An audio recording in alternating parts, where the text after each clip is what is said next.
depends where you're watching. My name is Luiz Fernando Miranda. I'm a professor at Federal University of Pará. I'm a political scientist, and this is the first edition, not the first edition, the first presentation of this year's edition of the political science seminars. And I invited Monica Bancina. That she's a PhD candidate at Heidelberg University. Okay, I'll read it. Your small biography. Okay. Monica Bancina is a PhD candidate at the Institute of Sociology at Heidelberg University and a member of the Organizational Research Group.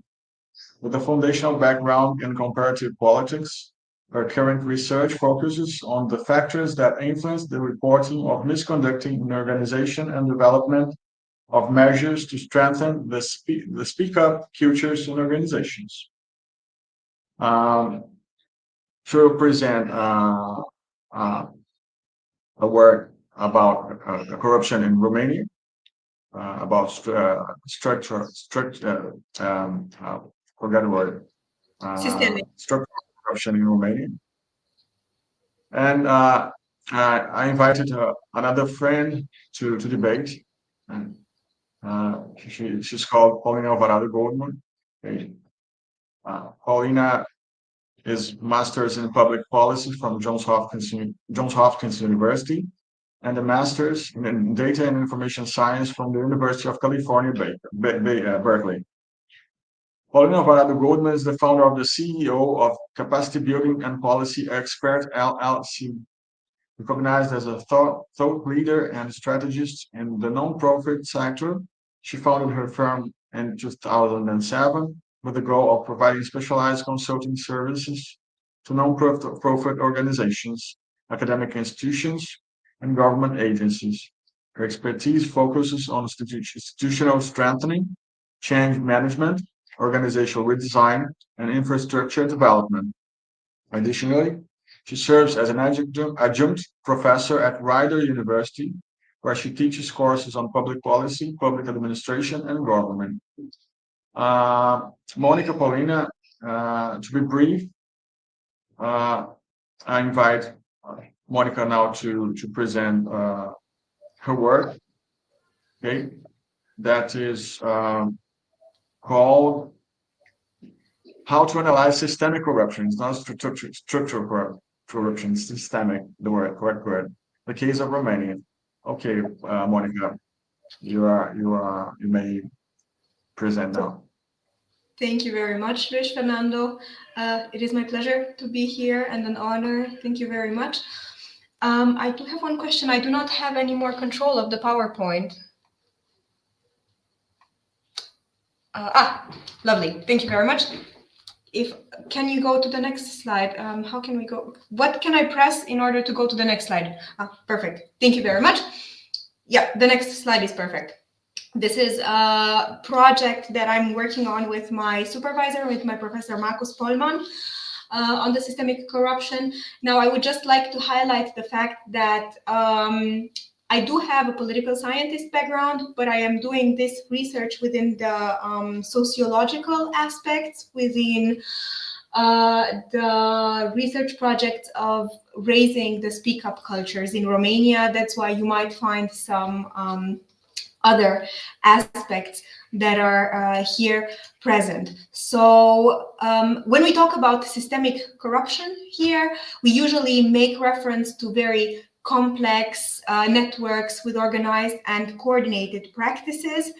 And we talk here about bribery that has a very high cultural acceptance in the everyday life, so which is also accepted. A quite concrete example in Romania or in Hungary, generally in Eastern European countries, When a patient needs surgery, in order to receive a good treatment, they are going with an envelope to the doctors, and they have a few €100 inside that they are giving to the doctor in order to make sure that they're getting a preferential treatment. So this is accepted. It's very often practiced. Nowadays, the situation is better because the younger doctors have better moral standards. The salaries are also higher for the doctors. But back a few years, it was very, very present.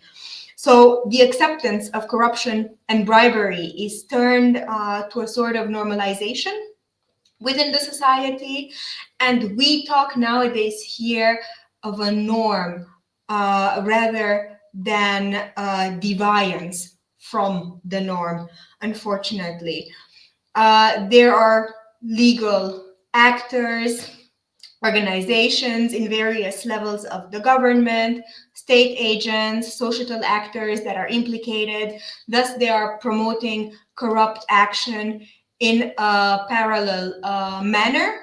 That's why we have here the cross sections. We have the police, we have political party members that are involved.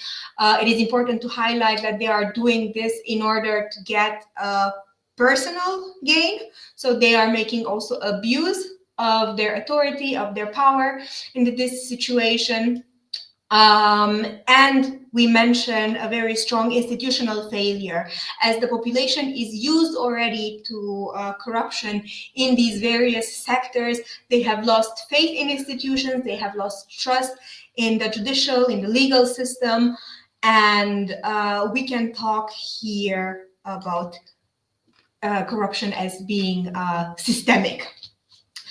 On the other side, to give the opposite example of not systemic corruption, but of occasional corruption, we see that it can be a hindrance in the everyday life, but the legal actors, the organizations are not within all the fields who are involved. They are single individuals who are engaging in corrupt behavior. And this is happening in a temporal manner and not in a permanent, long-term manner, like the systemic corruption that we have here, and the occasional corruption. Here we don't talk about institutional failure, because the population still trusts that institutions are able to hold the politicians as being accountable, and there are still sanctions, appropriate sanctions that are happening. Can we please go to the next slide? Thank you very much. So the way we tried to look at the acceptance of corruption, at the various aspects of this systemic corruption in Romania, is by working with content analysis.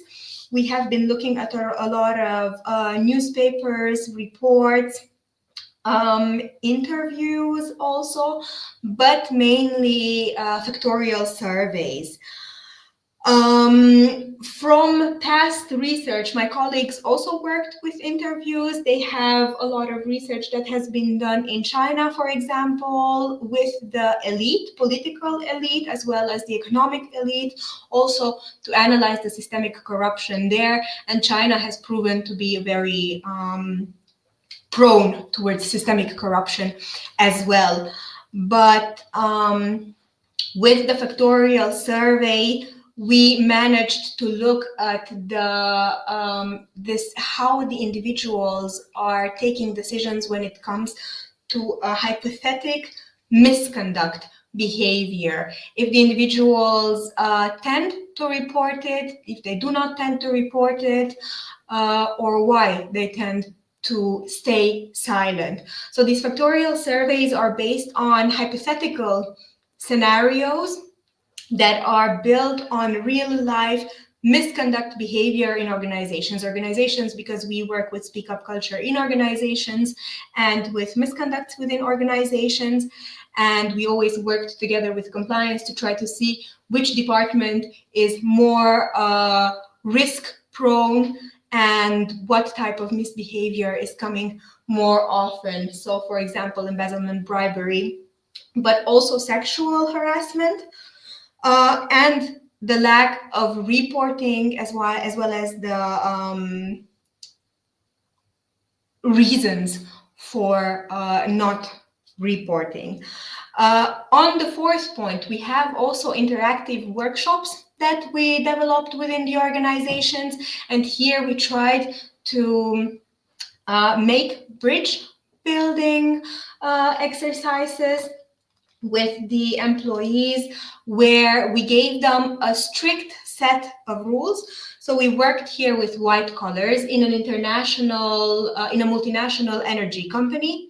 And the role, the objective of these awareness bridge building workshops was to see if the employees are respecting the rules, if they are seeing that there is misconduct happening, if they're reporting, and why they're not reporting. I'm going to give examples in the next slide. If you can please go to the next slide. Thank you very much. So basically, we led 16 workshops within Romania in different regions, in different cities where the company had its seat, and the employees had these rules that they had to respect, where it was strictly highlighted what materials they are allowed to use, namely scissors, paper, white paper, as well as glue in order to make the bridge. But we had control groups in various rooms where we added illegal materials like the tasers that you are seeing here with brown in the PowerPoint. You also see in the right corner cartoned paper that is rather yellowish or brownish. We also put these in a corner in the room and observed. We made participatory observation to see if the employees are using it, and we observed if there is debate about not respecting the rules here. And then we looked if they are reporting. It is interesting to see that in 7 out of these 16 workshops, the irregularities or the lack of respect of the rules were not reported. 70 employees reported the wrongdoings, while 108 employees did not report at all. We had, at the end of the workshop, a survey with them to see if they observed the rules, if they reported, whom they reported to. And the first person that they had the tendency to go to was to their colleagues and then to the line management. However, when they said here colleague, it's not strictly reporting, it was discussing. So we cannot talk about whistleblowing in this case. The reporting stays just at the discussion level, and it's not given higher up on the hierarchical level. Could you please go to the next slide? Oh no, the power, there's something that went wrong here with the PowerPoint, with the slide. Just go back. I am going to explain I'm going to give the numbers. I have the PowerPoint here, I just have to move it. I just have to make it a little bit bigger. In this survey that we had with them by the end of the workshop, we also tried to look at the likelihood of staying silent, so of not reporting, if such a situation appears in real life. So if there's some misconduct, or if they see that their colleagues are not respecting the rules, if they are going to report or not. 12% of the participants said that they never report in real life such events. 34% said that they rarely report unethical behavior or misconduct, whereas 5% only said that they always report the misconduct in real life, and 48% said that they sometimes report such misconduct in real life. Could you please go to the next slide? The next one, unfortunately, this one, the numbers are somehow, there's something that went wrong with the slide. Perfect, thank you very much. When we looked at the reasons that the employees do not report the misconduct, we see this lack of trust in the institutions. Now it's a lack of trust in the own company. They mentioned that they do not trust the supervisors, and several employees said that when they reported in the past, they got a little tap on the back that they might lose their job if they continue reporting, or what is their problem, and they reported. The compliance and the whistleblowing hotline. The whistleblowing hotline is an anonymous external hotline that they can report to, have been reported that it's not trustworthy at all. The employees were always worried, who is behind this hotline, who has access, they're going to see our names, we are going to be affected by negative consequences, we are going to end up have a negative report on our work, so we better do not report. We might talk to our colleagues first. As I said, it's just a discussion and it's not going to be given further as reporting. In these workshops that we had two control groups, two control measures to see what is making the propensity to report misconducts higher. We had the tone from the top. So the compliance CEO was walking from room to room where the employees were building these bridges and was telling them that in the company, it's very important that we respect the rules and we strictly do so. This was in only 7 workshops. In 5 workshops, we had the 360-degree feedback, which means that we took in all of these teams one person that was more charismatic, more appealing, more open, friendly, and they had to go to each individual in the team and fill in a survey on the illegalities, irregular behavior, reporting, what goes wrong, if there are problems in the team. The tone from the top did not raise the propensity to report the misconducts, but it made the employees respect the rules. The 360-degree feedback, on the other hand, raised the propensity to report, and in all of these scenarios, the employees actually reported the misconduct. Could you please go to the next slide? Thank you. So you see here in the control group, we had only few people who actually reported. We had 2 occurrences reporting to the line manager. The box is the whistleblowing hotline box that we simulated as a whistleblowing anonymous hotline. Only 1 person reported here, but in the tone from the top, again, 2 people reported to the line management, to the box only 2, whereas in the 360-degree feedback, we had more reporting. Can you please go to the next slide? Thank you very much. So I have here corruption network in Romania, and I'm going to give here the example of the illegal deforestation situation in Romania. Before I am getting into details, I am just going to give a few lines on a few theoretical aspects on corruption in itself, but also on the reporting of misconduct.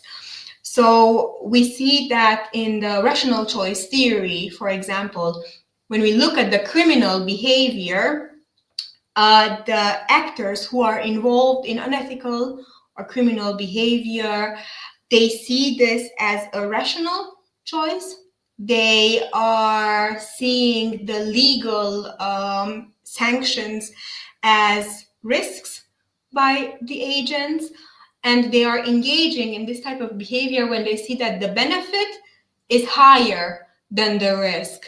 And here I'm just giving a few lines on the rational choice theory here, because it might explain the rationale or the behavior that is so present in the country, especially with this corruption network that it's present here. When we look at the individuals who most often engage in corrupt behavior, bribery, embezzlement, for example, antitrust situations, it is very often in Romania the elite, the top of the company who does this, because we talk here about the principals. They have the profit of trust. The individuals tend to trust them. They also have incentive structures. They have opportunities. They have the possibility of profiting of the authority that they have. The fraudulent behavior is, of course, very often in their favor that they're doing it.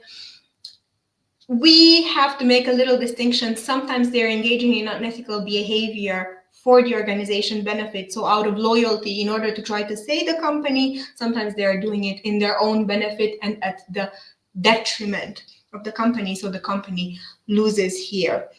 But the systemic corruption in Romania is arising from these collective expectations that everyone is doing it. It is accepted, and the lack of the incentives to control it. Now, there are incentives. They are in the last years functioning better, but there's still a lot of work that has to be done, keeping in mind the fact that it is in the mentality, it is in the culture since many years now. Coleman's bathtub framework, these are a little bit sociological theories. I think I'm going to skip the sociological theories and I will just get into my corruption network and explain a little bit the situation. I am sorry for the confusion. So we managed to make this illustration of a corruption network when it comes to illegal deforestation. Romania has the Carpathian Mountains, which have a very, very rich biodiversity. It still has, for example, black bears, wolves that are roaming free.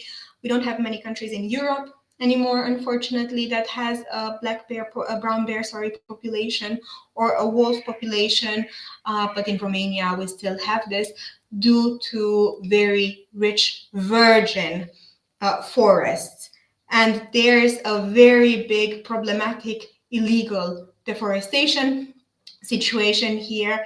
And with the network that you see here, we are looking at actors in multiple fields. You see here in the legend, we have the economic sector.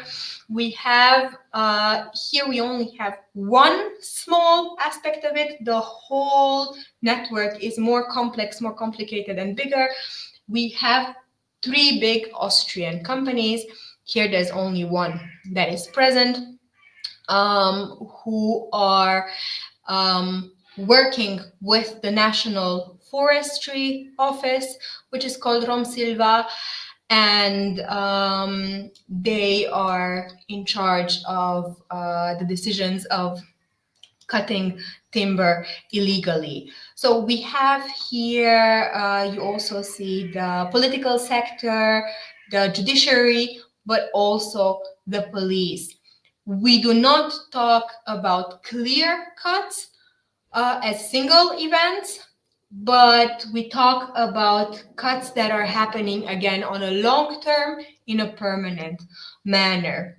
We look at state forestry agents, international timber processing, as I said here, the Austrian firms that you see on top, with purple, these companies are providing the market incentives. The timber business operators, we have local entrepreneurs, the state as a very lousy administrator of the forest. Here on the left, the National Forestry Office is the one that is the administrator of the national forests, which is not doing a very good job. We talk about higher state officials that are involved in forest control, political party members, and in this network, we talked about a situation of illegal forest restitution to VRLH. You see him with the purple first dot, who is a member of the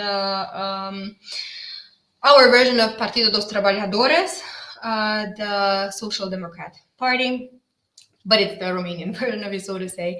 It is the ex-communist party who changed name after the fall of the Iron Curtain.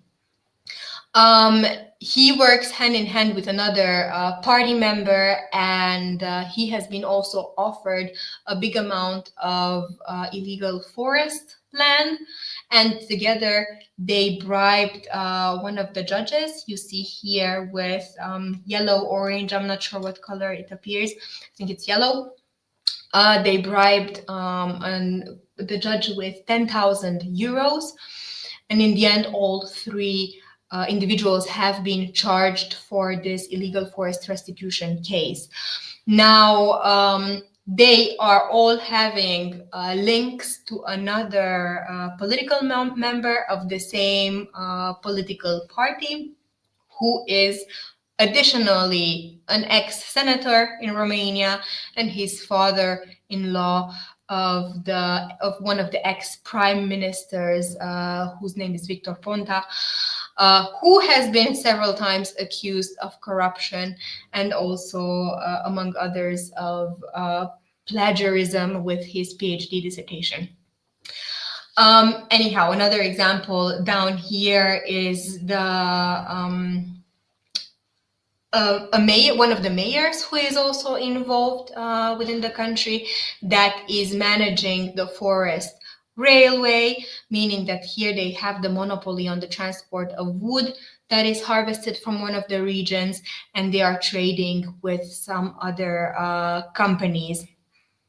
The thing is that in the past, they tried to involve the social society also in tracking down the illegal deforestation.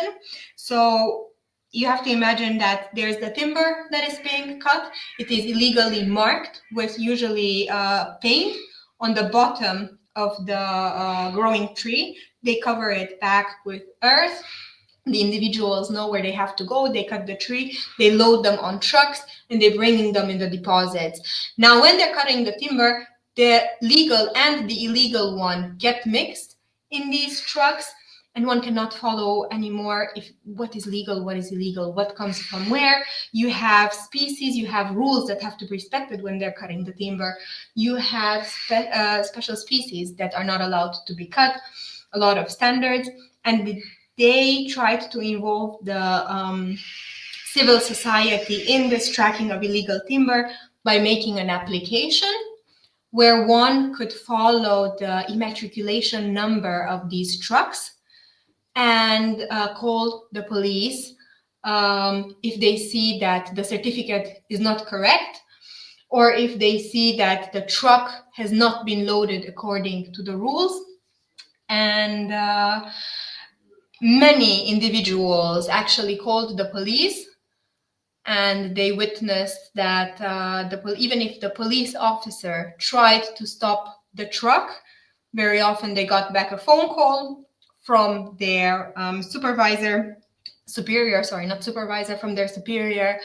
saying that if you do not want to lose your job, you better let the truck go, because this is a very lucrative business. It is paying very well. If you are involved in it, the various actors who are involved in it are getting a lot of money from it. So it is very difficult to hold the individuals accountable for their unethical behavior if even the judiciary themselves is involved. Now, this is just to try to show that corruption is very accepted, it's normalized within the society.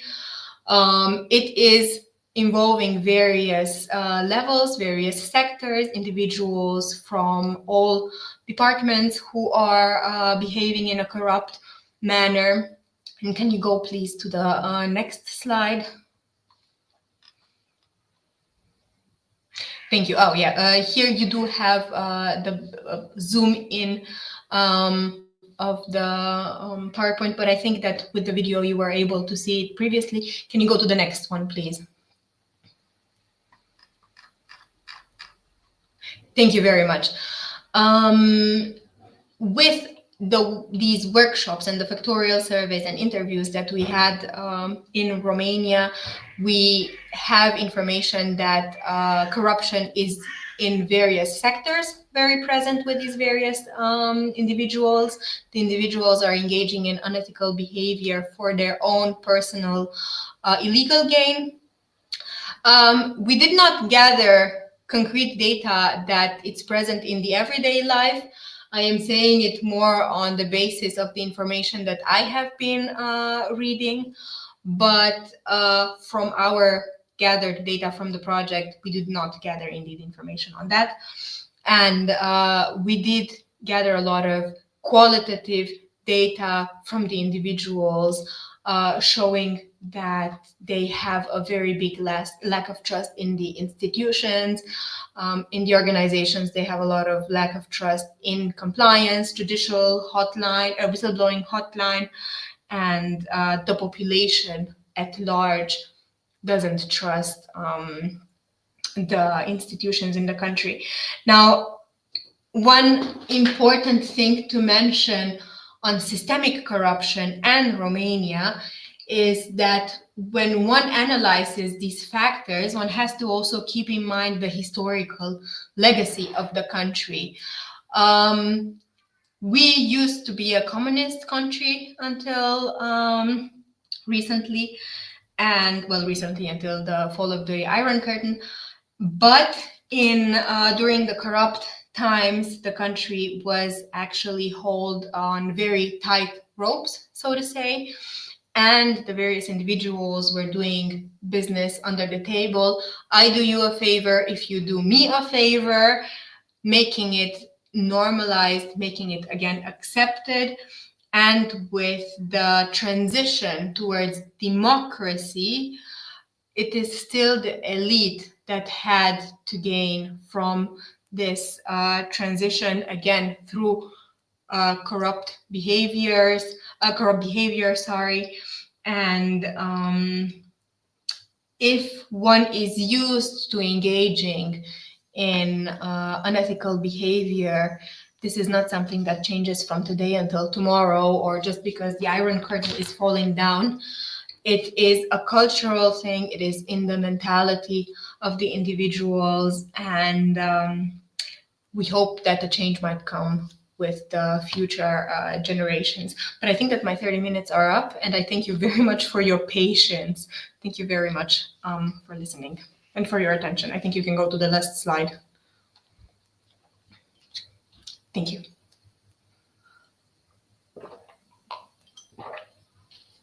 Okay.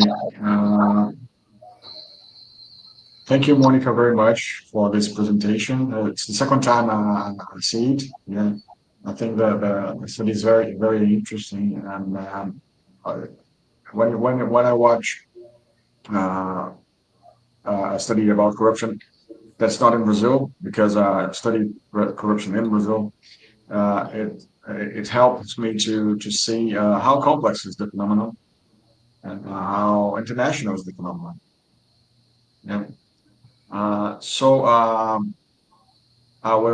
like to ask now to Paulina to make some questions, and wherever she finds appropriate to do it. So thank you, Luis. And once again, I want to congratulate Monica and your co-author, Marcus Goldman. I hope I said his last name correctly.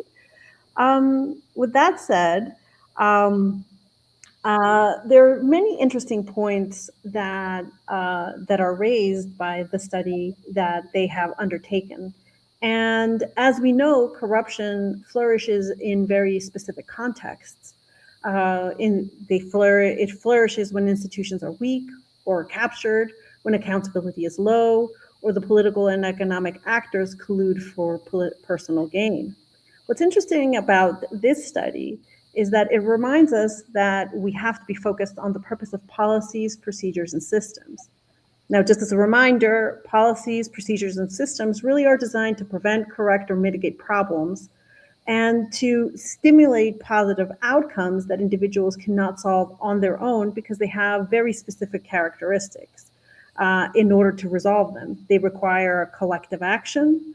They required a unified authority to be able to facilitate a solution, and the coordination of logistics and resources at a large scale. And typically, it is only government that has the capacity to do this. Unfortunately, when these systems are either poorly designed or the rules and procedures are inadequately implemented, it becomes impossible to operationalize the very goals that rules and procedures and laws are meant to achieve. And it oftentimes it suggests that there are poor communication systems, weak oversight, or people that perceive that doing the right thing would actually result in serious personal consequences based on the organizational culture, which is one of the findings that my esteemed peer has identified. This research really actually, I believe, points to or highlights a reality that isn't discussed sufficiently, which is that the realities of the day-to-day workplace for the street-level bureaucrat those realities are actually significant factors that impact whether anti-corruption systems are robust or weakened. And when these systems are weak, this breeds distrust, which leaves employees reluctant to report internal threats. This issue of trust in systems is quite one that needs to be taken by the implementing employees themselves, needs to be taken seriously. Because the consequences can be very significant, and it requires further explorations. Of course, some of the immediate questions that come to mind are, what are the consequences employees have witnessed or experienced when others have spoken up? Is it retaliation? Is it ostracism? And when employees opt to speak with their colleagues instead of their supervisors in an informal manner, what are they looking to achieve? Are they looking for support, for somebody else to maybe provide any reports or engage in reporting? Or are they gauging whether the behavior is just unacceptable and a choice that they wouldn't make for themselves, or is it an illegal, illicit act?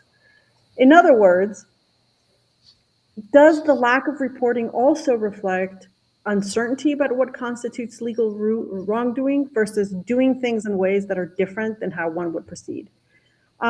Or does the organizational culture is it a much greater factor than we have really thought about? Is the organizational culture and the relationships with peers, and are the relationships with peers important enough where the consideration of how you're going to navigate them is really a driver on whether or not an individual actually moves to report illegal actions or corrupt actions? I think one of the interesting things that this research really suggests is that there is a need for an overhaul of the management of reporting systems to ensure safety from retaliation and clear definitions of misconduct, instead of creating an environment where employees work in gray ethical zones, and also supportive and accessible channels that actually don't result with a personal consequence for individuals. As part of this reframing, I think it would be interesting to measure the circumstances under which employees do feel comfortable reporting. But this also, this lack of trust, internal trust by employees, points to broader consequences. Weakened systems create an environment in which corruption entrepreneurs can actually thrive. And I'm going to provide a definition for corruption entrepreneurs, since this is not a common term that exists out there. These are actors who actively create, innovate, or exploit opportunities for corruption by expanding networks and institutionalizing corruption as an illicit and profitable system. This, in turn, allows kleptocrats and political entrepreneurs to identify and employ corruption brokers to exploit system limitations, which then results in entrenched networks of collusion and systemic abuse of public resources. I think it would be very interesting, based on this Romanian case study presented here, to explore whether distrust and hesitancy to report illegal acts or corrupt acts could eventually lead individuals to shift from being silent observers to active participants in corruption. So, for example, the actors that were referenced, the judges, the bureaucrats, the party members, the wood training companies who all colluded, did they actually lack trust in the system? Is this what engaged them to engage? Is this what drove them to engage in these acts? Or did they just perceive the weakened system as an entrepreneurial opportunity to advance their own interests?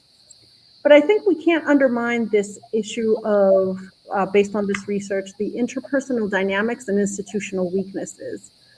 This suggests that strong personal ties could potentially discourage reporting.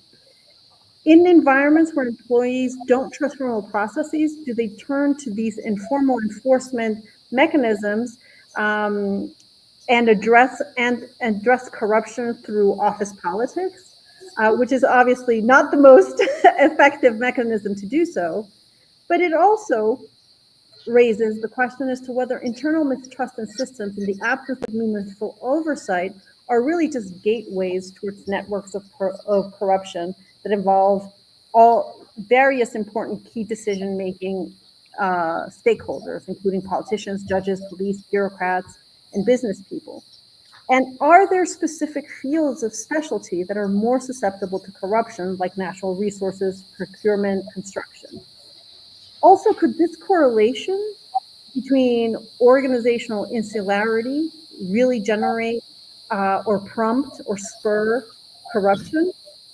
In other words, do more isolated environments foster collusion and silence? If that's the case, this really points to some broader lessons that we can think about from a global perspective. And addressing trust deficits by street-level bureaucrats would then be at the forefront of this reframework, or this reconceptualization of how we think about anti-corruption practices, which requires protecting whistleblowers and improving transparency and accessibility, and as well as clarifying consequences and rules. However, this is not, what I'm describing right now is not a novelty thought. This has been pursued systematically by many administrations and by many governments and many organizations. I guess the question really would be, maybe it's also important as part of systemic restructuring to demonstrate a clear benefit for employees for reporting internal threats before they become corruption monopolies and patronage networks that reinforce corruption.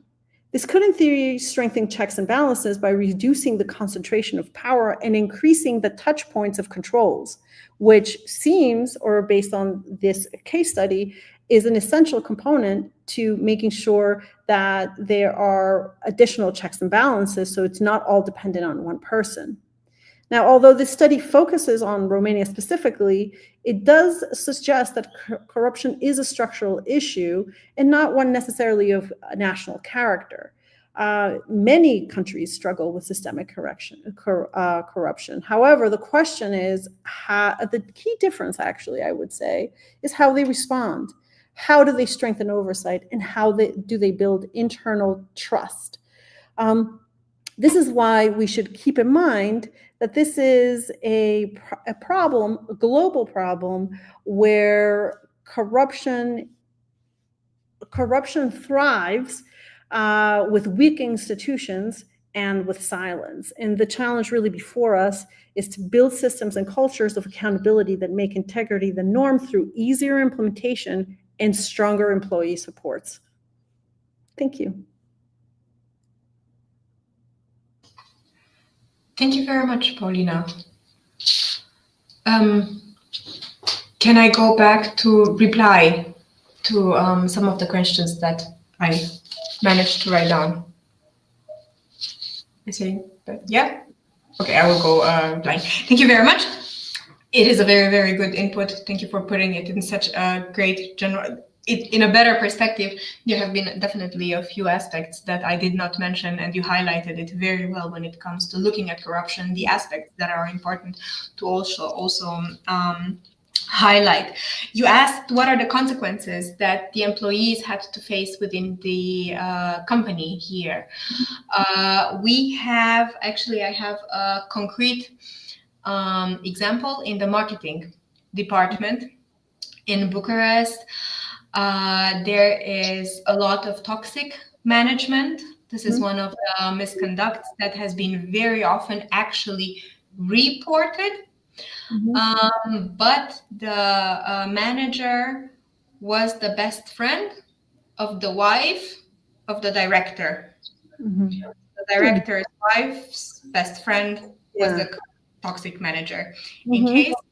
And she has been appointed as manager in the last 2 years when I did this study in Romania in 2022. She was appointed in 2020, and within these 2 years, 10 employees, subordinates under her, quit their place.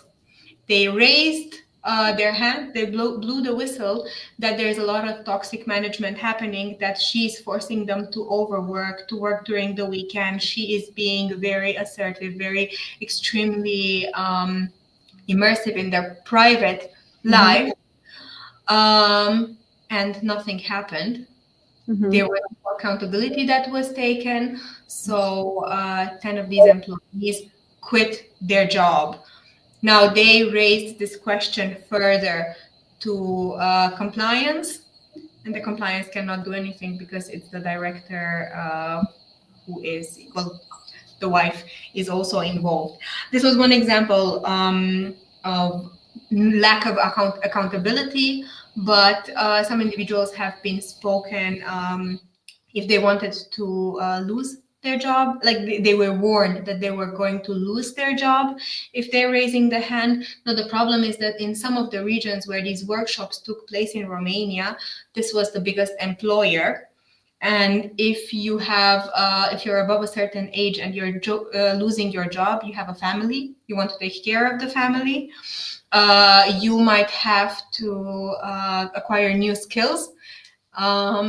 And a younger person is way more attractive for the job than maybe someone who is 50 plus, who might have to acquire these new skills. So they did not raise their hand, as they did not want to lose their job if already threatened that they might get fired. Some of them reported also bullying from the management.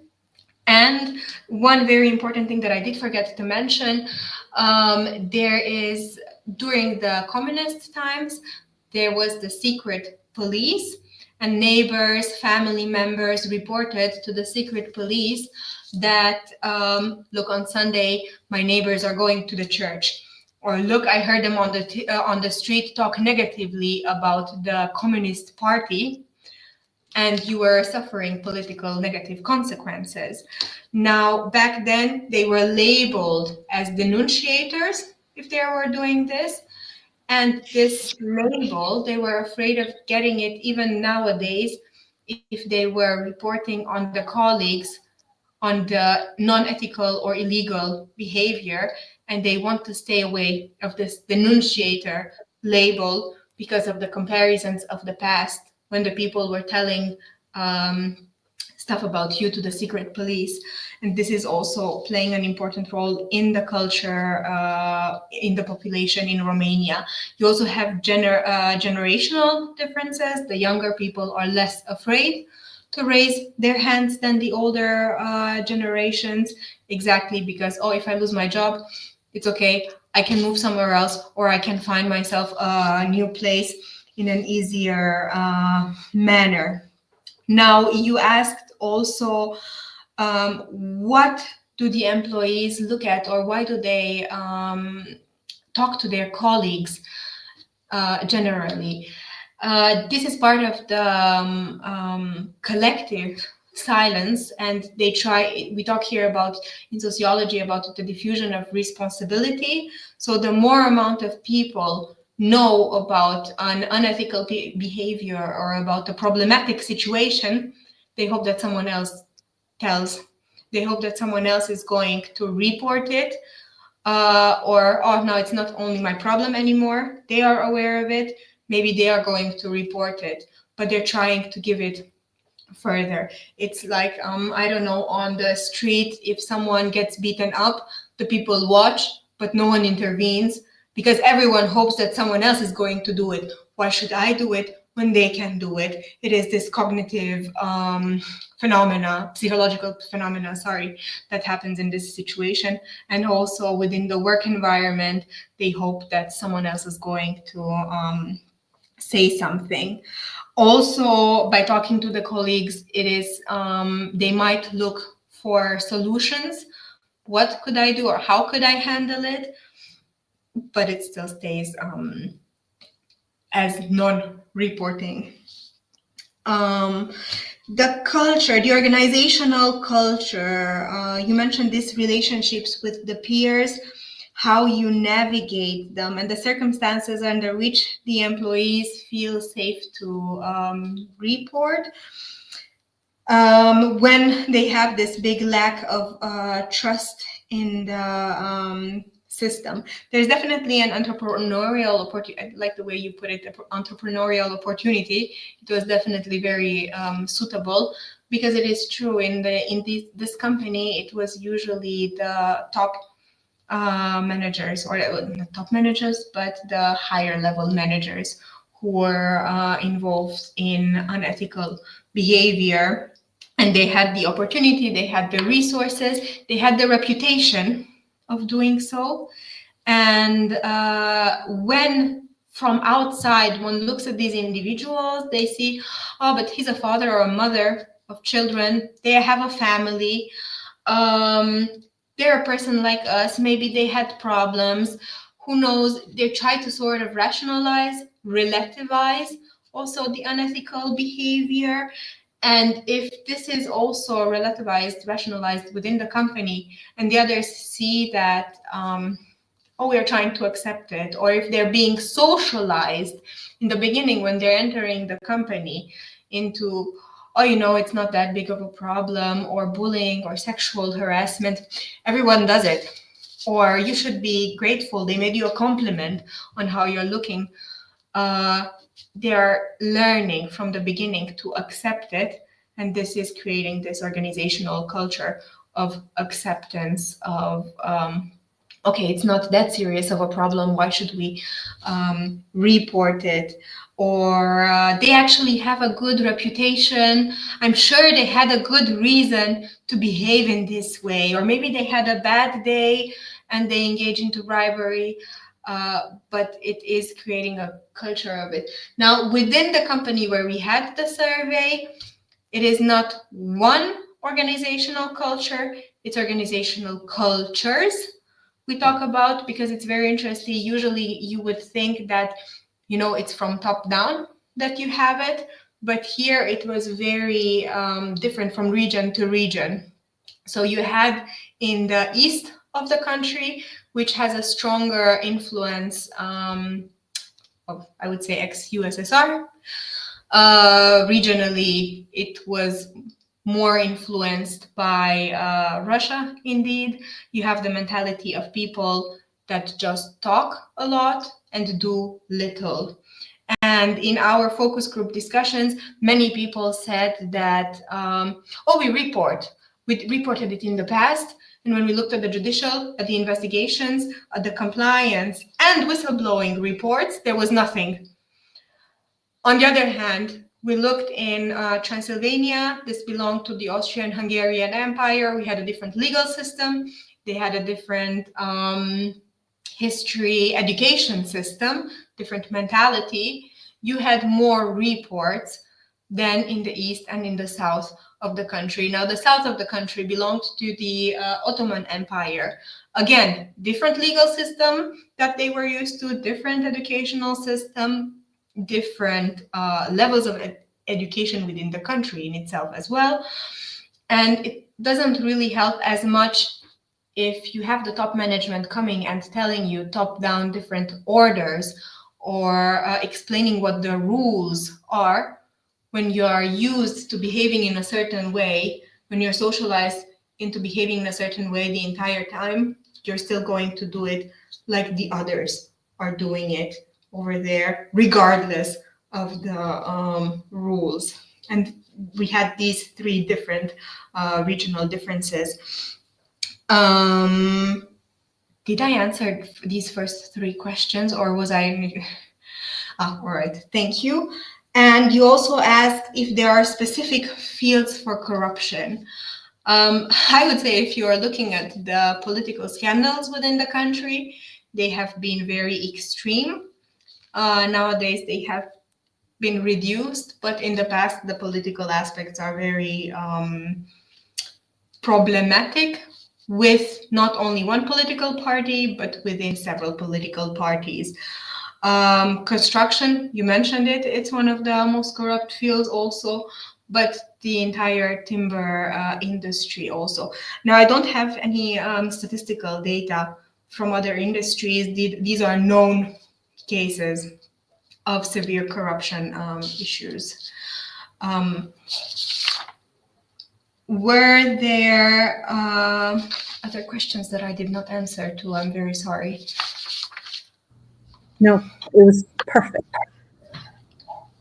Thank you. Thank you.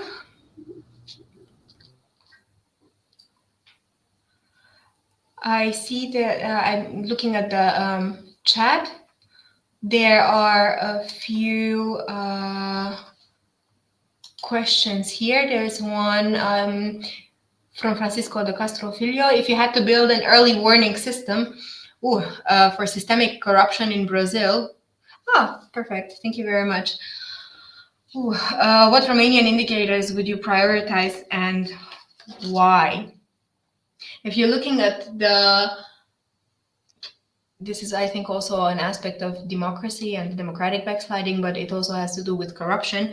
If you're looking at the independence of the judiciary, in Romania, it's not the case anymore. You would have to keep into account the independence of the judiciary. I'm not sure how this situation looks like in Brazil, or how it looked like under Bolsonaro or under Lula. But we can also mention here the appointment of corny judicial councils, the anti-corruption employees, so to say. You can see if we talk here about employment on meritocracy or patronage or nepotism, even, to whom do these individuals have ties to, if they actually have the knowledge, the requirements for occupying this position. In Romania, we had this DNA short, it's the Department of National Anti-Corruption Strategy, for example, and their task force, I would call it task force, Anti-Corruption National Task Force. And their business was to look into various political members and to analyze various documents, various data if they have been involved in anything, in any corrupt behavior. And we had here a very, very big number of indictments. Once you do have this, also in Brazil, you can do it. I think in Brazil nowadays, you also have some AI-based chatbots or bots that help you look at corrupt members of the parliament or help you analyze who is having tendencies for corrupt behavior. You can see this would be also one aspect. How the media is being used within the country is another indicator. I would say the media in Romania was very often, for many years, and it still is used to delegitimize the prosecutors who were actually doing their job, who were the media was also exposing not exposing, but backlashing on some of the journalists who were actually doing anti-corruption research and work. But you can look at the independence of the media in Romania. Very often they were having very close ties to big economic actors, but also political members. And you could see if there was a critique towards the political party, there was an absence of critique towards the political party, and if there was this lack of objectivity, we can talk again about an important indicator that you could also keep in mind for Brazil. Morning. Yes. Let me say some words. I'll say in Portuguese also. Se qualquer um de vocês quiser fazer uma pergunta em português, eu posso traduzir, né? Estão-se à vontade. Es posible hacer preguntas en español también. I told them to make questions in Portuguese or in Spanish. We can translate it. There's another question. I'll translate to you. The Fernando Carneiro wants to know if the social conditions and social and economic conditions and the questions of inequality have any influence in systemic corruption in Romania. Yes, we definitely can mention that there's a big gap of inequality between the richer part of the society and the poorer. We have seen since the communism, in the communism, everyone, theoretically, there was more equality, and you did not see these social strata within the society. But after communism, the gap between very, very rich and the very, very poor has been growing. We also have in various regions, south and east, a big problem of analphabetism, meaning that the people also are not necessarily able, or they are not having this capacity of understanding how you are supposed to behave, what is correct, what is wrong necessarily. They are believing again in this disinformation campaigns that have been going on. The political parties have been doing a lot of disinformation campaigns. We had a concrete example in November. We were supposed to have elections. We had the first round of elections. The second was canceled because one of the candidates did illegally a TikTok campaign. He did not declare it on TikTok that he is doing an electoral campaign, but that is where he did his campaign with a lot of disinformation, fake news, fake information, and the population who does not understand what fact-checking is, or who is not able to look at alternative news or other newspapers, most of them voted for him. Now his candidacy got cancelled because the Federal Electoral Bureau found it as illegal. And we had new elections in spring but definitely social and economic aspects are playing an important role into systemic corruption and its detection, and in the individuals accepting it, definitely. Okay. Any more questions? I'd like to make some comments, and I have some doubts, if possible. Yes. It's very interesting, I think, for Brazilian audience watch presentation about corruption, because as I was we were talking about, I told you that Brazilian, it's not very open country, so we don't have too many points of comparison, and points of comparison are really important to understand the problem internationally, and the war and the structure of the phenomenon. Uh, there is a famous Brazilian writer. He's called Nelson Rodrigues, and he once said that Brazilians have, or what I could say, kind of mixed brute dog, if I translate it correctly, a dog that hasn't race specific. This kind of syndrome consists in see your country as the worst possible. Yeah. Everything that happens here in Brazil is the worst possible. So we are the most corrupted country in the world, the most disorganized. Of course, we have lots of problems.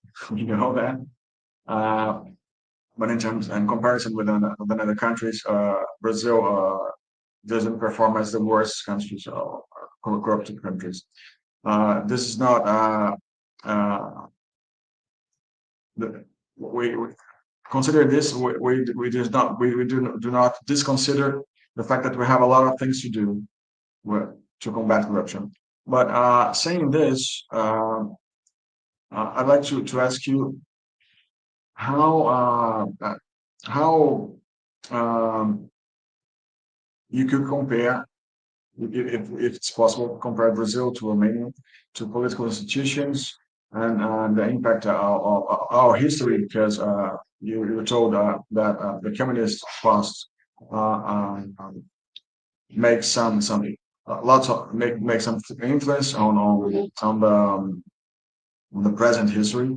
Brazilian has authoritarian history too, from the far left. So this is an important point to say, and we had a lot of corruption that did not came into. We do not see this corruption, and so I'd like you to ask, how could you compare these two situations?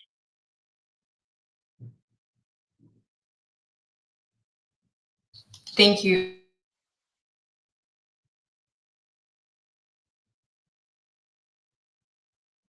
Your phone is. You're on mute. Thank you. I'm sorry. I thought that I clicked on it. Thank you very much. Sorry for that. I said that I'm going to definitely look up Nelson Rodrigues. I like the way that you said mixed product, if I understood well. In Romania, we also see definitely as the most corrupt country that there is. And when you're actually looking at the corruption index within the EU, it's a competition between Romania or Bulgaria, depending on the year. It's either Romania, the worst, the most corrupt country, or Bulgaria. But I'm pretty sure Brazil is definitely not the most corrupt country. Now, if we're looking at the political institutions, yes, you mentioned Brazil was under authoritarian rule of the far right. Romania was under totalitarianism of the far left, which definitely influences certain structures in the behavior, mentalities, that are also perpetuated by a certain level, again, of inequality. I think in both countries. I think in Brazil, you had comparison. I think in both countries you had the society as a watchdog, so to say, that tried to look at the political institutions, what is happening with the various individuals. You had that in Romania also. I think, give me, sorry, in both countries, I think I looked a little bit at the factors that led the population vote for Bolsonaro in 2018. And I have seen that there was also a lot of lack of trust in the judicial institutions, because there have been various scandals with Lula's party. And then there was the impeachment of Dilma Rousseff. Again, leading the population to be unhappy with the situation. And this is exactly what happens in Romania, right? What happened in autumn in Romania. There was a big lack of trust in the institutions. The population was fed up of the many corruption scandals, of the many political actors that we had. And they decided to vote for the person that promised them the pink skies, that they're going to suddenly get rid of corruption, which was very similar in Romania. It is also a far-right candidate that we talk about, like Bolsonaro. But the aspect of public trust in the institutions is definitely important.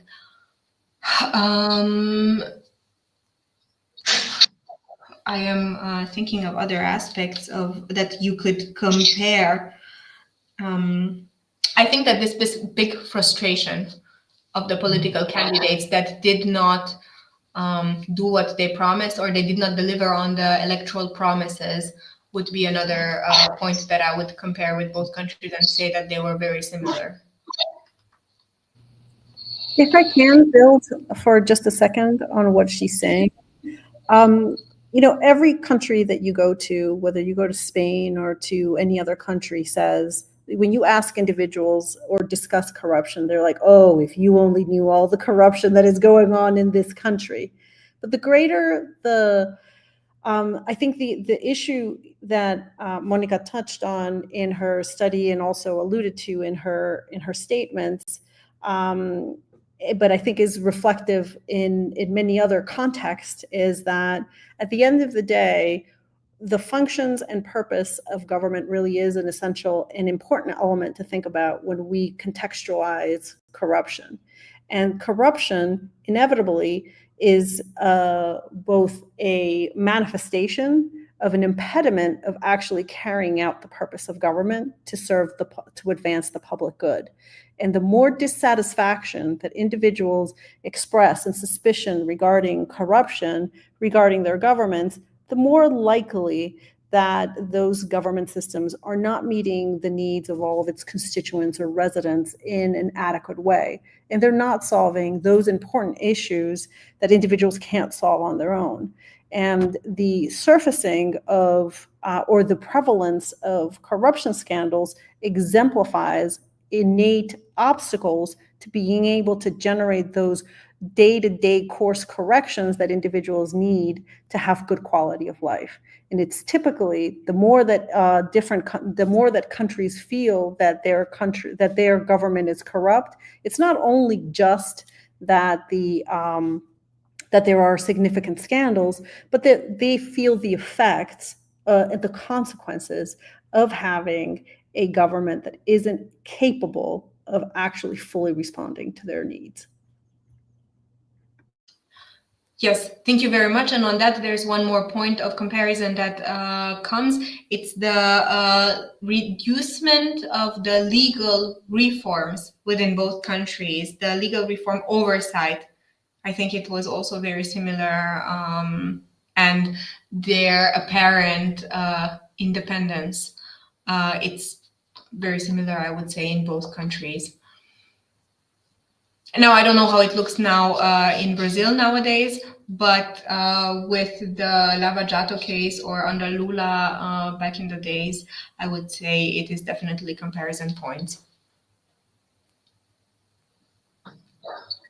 Okay. We don't have any more questions from the public. I think we can finish this presentation. I'd like to thank you very, very much from the bottom of my heart. from for you, Monica, for you, Paulina. You were great to help me to organize this first presentation. I'd like to thank you also, Michael Costa. He is our postdoc, and he's helping me with technical support and then finding persons to talk to present. He'll help. He's helping me with the organization too. Uh, uh, I hope to see you next time in person, if possible. And we're saying that I'd like to finish this presentation. Thank you very much, Monica. If you have you any more things to say, or I would like to also thank you very much for your patience. Thank you very much for organizing. Thank you very much for having me. It was a pleasure. I think there was at some point a mix of sociological and political science aspects in the presentation. I am very sorry for bringing the two ideas and mixing them together. I think it might have been confusing. I apologize for that, but thank you very much for the invitation. It was really a pleasure, and I hope that well, you might have taken a few points out of the systemic corruption situation from Romania. Okay. Well, yeah, thank you one time, and I hope to see you soon. Okay, bye-bye. Bye. Thank you so much. Bye. Paulina, thank you also very much for your very thoughtful, insightful comments and feedback. Thank you. Thank you so much. Bye.